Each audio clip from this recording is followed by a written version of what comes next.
Hello, pirates. I'm here today to talk to you about One Piece power scalers and how much they piss me off.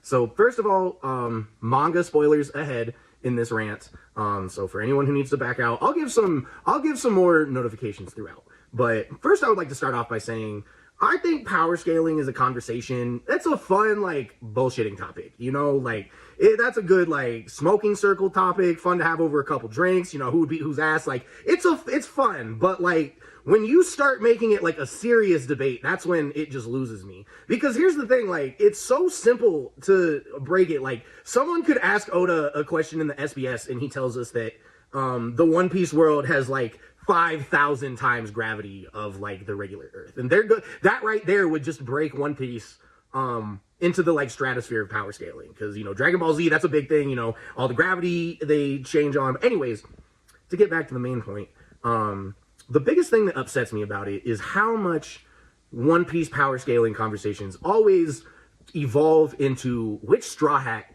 is the weakest.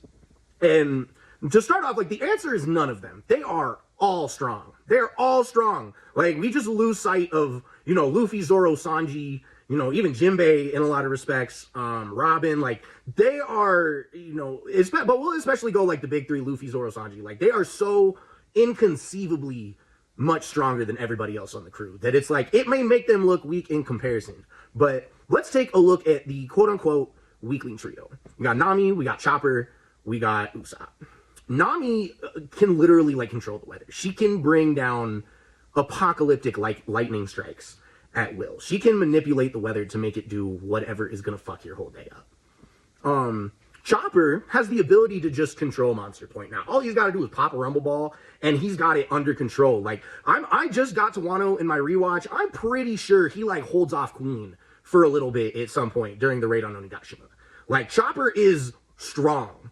And then finally, we get to Usopp. And first of all, I just want anybody who calls, who just know that if Luffy heard you call Usopp weak or soft or any of these insults, like, he would Gear 4 Kongun you into orbit. Like, you completely miss the whole point of the show when you start talking about, like, oh, who's weak? They're all weak. Which Straw Hats are useless? Because the thing is, but now we specifically get to Usopp. Even go all the way back to pre-Grand Line, like, East Blue Usopp held off and beat one of Arlong's henchmen. Like, we obviously have his time as Sniper King in Enies Lobby. We have Dressrosa. He literally saved the whole of Dressrosa from being toys forever. Saved the fate of Robin, mind you. Like, nobody would know who Robin is anymore if it were not for Usopp.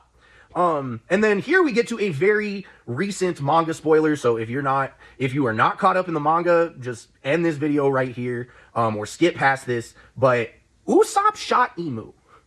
Usopp stood 10 toes and shot Emu with a nuke seed, and essentially now triggered the final fucking battle, as Emu has now descended onto Elbaf in his full form.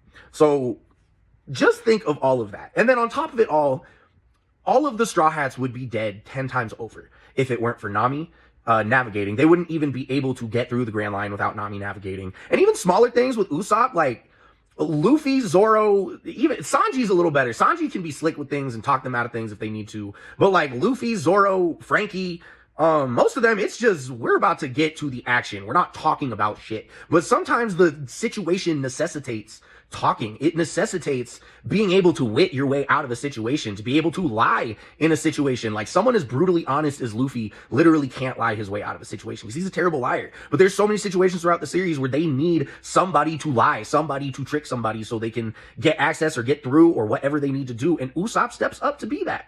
And on top of it too, he was, even though it was patchwork, but like the Mary wouldn't have made it to Water 7. It wouldn't have made it to Enies Lobby without Usopp pouring his literal soul into the ship. Like, his love of the ship carried them as far as they got to that point, as far as the Mary could go. Like, the Mary should not have gone that far, but Usopp's love and care for the ship got them to where they needed to be.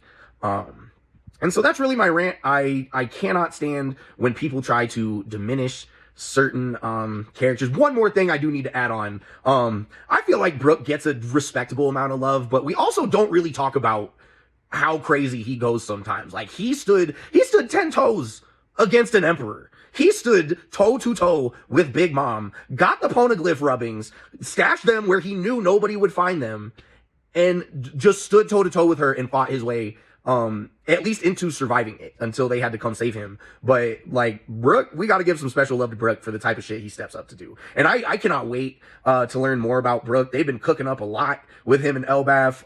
Elbaf spoilers for anybody for this last part. I'm really excited to see where this, relationship with him and, man, I am so sorry to this Holy Knight. Gunko. I'm so excited to see where this story with him and his connection to Gunko go.